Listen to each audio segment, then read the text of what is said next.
Are you looking for a PC build that's excellent for gaming and is not the most expensive PC in the world? If the answer is yes, then you came to the right place. On this video, I will show you a gaming PC build that's capable of 1440p and 1080p at the highest settings for basically every single game, and it's even capable of 4K gaming. Now, there are a couple of things that you can upgrade to make this PC better and also downgrade to make it cheaper without losing much performance. So if you're interested in that, make sure to watch until the end of this video, because if you have a higher or a lower budget, this video is going to be for you as well. And if you're looking for a Prebuilt PC instead, you should watch my video about the best Prebuilt gaming PCs for the month of June in 2022. I will leave it in the top right of the screen. Without further ado, let's start with this one. With the first component that we are going to talk about is the CPU. I went with the i5-12400F. Now, I picked the F version instead of the non-F version because we are talking about a gaming PC. If you wanted to do some video editing, then consider upgrading to the 12400 or even better the 12600K, but we're going to talk about that later.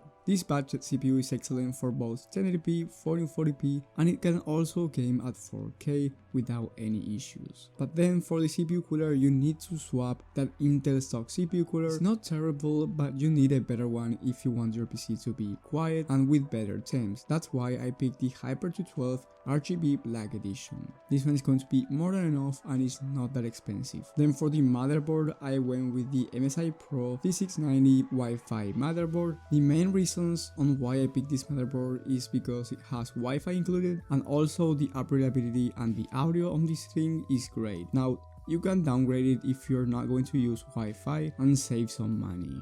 For the memory kit, I went with a cheap silicon power 16GB of RAM on dual channel. 3200MHz CL16 memory is basically all that we are going to need. You don't need 32GB of RAM for gaming. Only consider 32GB of RAM if you're going to open a lot of tabs, you want to do a lot of multitasking, streaming, but if you're just for gaming, 60GB of RAM is way more than enough. For the storage, I picked the Western Digital Blue 1TB of M.2 NVMe SSD. 1TB is basically the standard nowadays. You can consider going for 500GB of SSD if you're just going to play esports titles, but I don't recommend you doing that, since if you like a game that's actually heavy down the line, you will need more storage. This is always an easy upgrade if you don't want to have a terabyte right now, but I do recommend you going for 1TB at least. Then for the graphics card and the most important component for the gaming PC, I went with the GIGABYTE GeForce RTX 3070 Ti. This card is basically one of the best graphics cards out right now. This is a 1440p/4K gaming graphics card. It's more of a 1440p one, but that doesn't mean that it cannot handle 4K gaming. It's going to depend on the games and the settings that you're going to play, but the 3070 Ti is going to do an excellent job at 1440p, even with a 1440p 240Hz monitor, so I think that this was the best choice for this build.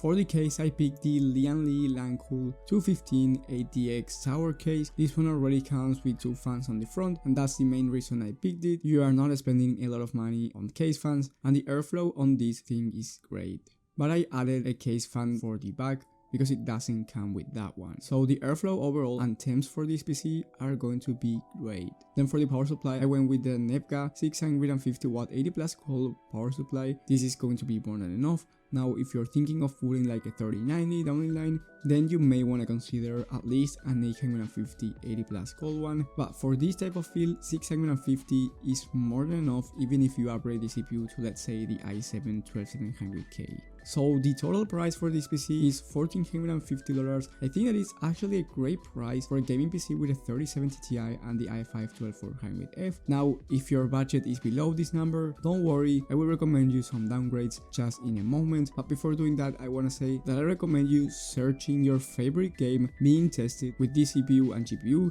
for you to see the exact performance that is going to deliver for that game. So let's say, for example, your favorite game is Fortnite, you should search Fortnite benchmarks with the RTX 3070 Ti and the i5-12400 and watch a bunch of videos to see if it's the right choice for you or not. So if you have a lower budget, I do recommend you downgrading the motherboard to the GIGABYTE B660 Gaming X motherboard. This one is going to be cheaper, and then I do recommend recommend you downgrading the case for the PHANTEKS ECLIPSE P360A. If you do these two downgrades, the total price will be $1,390, so you end up saving around $60, and the performance for gaming is going to be exactly the same. The only difference is going to be that the motherboard doesn't have Wi-Fi included, so you will need either a Wi-Fi card, or if you're connected directly to your router, that's going to be fine. And then the case, it has excellent airflow as well, so don't worry about it. Temps and airflow overall are still going to be great. And then if you want to upgrade this PC for $1,600, I recommend you going for the i5 12600K, which in my opinion, if you see my video, you know that is my favorite CPU at the moment. It's great for both gaming and productivity work, and you don't really need the i7 12700K. I think that most people will be more than happy with the 12600K, and it's not like the FPS difference between the 12700 and the 12600 is huge. It's actually not that big, so the 12600K is going to make much more sense. But then you will need to upgrade the CPU cooler, because the Hyper 212 is not going to be the best one for the 12600K. You can get away with that, but I do recommend you going for 240 all-in-one liquid cooler. That's why I picked the NRMAX 3 ARGB liquid cooler. And then if you have an extra $100 to spend, I recommend you going for the 12GB RTX 3080. But if you do this upgrade, this PC is going to be a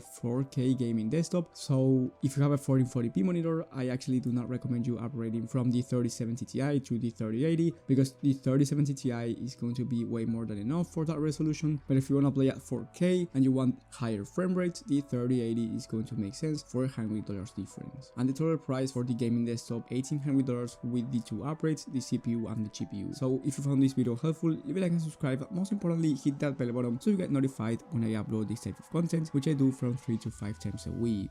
Also, if you have any questions, let me know in the comment section and I will try to reply as fast as possible. Thank you guys for watching, thank you for the support, and I will see you on the next one.